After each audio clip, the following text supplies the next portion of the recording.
Hello friends, welcome to my channel Pudingi vlogs. కొత్తగా food try చేద్దామని చందానగర్లో యునైటెడ్ తెలుగు కిచెన్కి అయితే ఈరోజైతే వచ్చేసాను.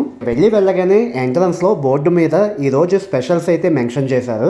లోపలికి వెళ్ళగానే యాంబియన్స్ అయితే చాలా బాగున్నాయి. సండే కావడంతో కొంచెం రష్ కూడా ఎక్కువగా ఉంది. మేము మా టేబుల్ కోసం 15 మినిట్స్ అయితే వెయిట్ చేసాము. ఇంకా మా ఫ్రెండ్ని ఫుడ్ ఆర్డర్ ఇవ్వమంటే ఏదో ఎగ్జామ్ కోసం పుస్తకం చదువుతున్నట్టుగా మొత్తం మెనూ కార్డు అంతా తిరగేసి చదివేశాడు. ముందుగా అయితే మా మెనూలో కోడిచారు సూప్ అయితే ఆర్డర్ ఇచ్చారు. ఇంకా ఈ కోడిచారు సూప్ టేస్ట్ అయితే నాకు అంత పెద్దగా ఏం నచ్చలేదు. మన ఇంట్లో చేసుకునే చారు లాగే ఉంది, కాకపోతే సూప్ లోపల చిన్న చిన్న చికెన్ ముక్కలు అయితే ఉన్నాయి. నెక్స్ట్ మా మెనూలో చికెన్ బోన్లెస్ పండు మిర్చి కబాబ్ అయితే ఆర్డర్ ఇచ్చాము. మొత్తం 6 పీసెస్ వచ్చాయి. చూడడానికి కూడా చాలా బాగుంది, కాకపోతే చికెన్ పీసెస్ క్వాంటిటీ అయితే చాలా తక్కువగా ఇచ్చాడు అని అనిపించింది.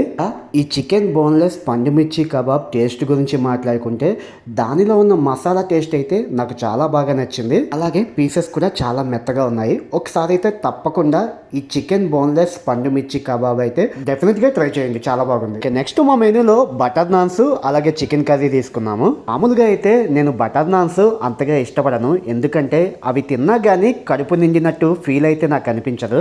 ఇక మా ఫ్రెండ్ టేస్ట్ చేద్దామనేసరికి ఈ బటర్ నాన్స్ చికెన్ కర్రీ అయితే తెప్పించుకున్నాము. ఇక చికెన్ కర్రీ గురించి మాట్లాడుకుంటే మనం ఇంట్లో చేసుకునే చికెన్ కర్రీ లాగే ఉంది. దీనిలో నాకు అంత స్పెషాలిటీ అయితే ఏం కనిపించలేదు. మామూలుగా రెస్టారెంట్లో చికెన్ కర్రీ అంటే మన ఇంట్లో చేసుకునే దానికంటే టేస్ట్ కొంచెం డిఫరెంట్గా ఉంటుంది అని ఎక్స్పెక్ట్ చేస్తాం, కానీ అయితే నాకు ఇక్కడ టేస్ట్ అంత ఏమీ మంచిగా అనిపించలేదు. ఇక నెక్స్ట్ మా మెనూలో విజయవాడ బోన్లెస్ బిర్యానీ అయితే ఆర్డర్ ఇచ్చుకున్నాము. ఇందులో ఒక ఎగ్ అయితే ఇచ్చారు, అలాగే చికెన్ కర్రీ కొన్ని పీసెస్ అయితే ఇచ్చారు. ఫస్ట్ టైం అయితే విజయవాడ బోన్లెస్ చికెన్ దమ్ బిర్యానీ అయితే ట్రై చేస్తున్నాను. ఈ బిర్యానీ చూడడానికి అయితే చాలా బాగుంది. ఈ బిర్యానీ ఇద్దరికి సరిపోతుంది, గట్టిగా తినే వాళ్ళకి ఒక్కరికి సరిపోతుంది. టేస్ట్ గురించి మాట్లాడుకుంటే బిర్యానీలో స్పైసీనెస్ అయితే చాలా బాగుంది. అలాగే బిర్యానీలో ఉన్న చికెన్ ముక్కలు బాగా ఉడికాయి. టేస్ట్ అరోమా అయితే నాకు చాలా బాగా నచ్చాయి.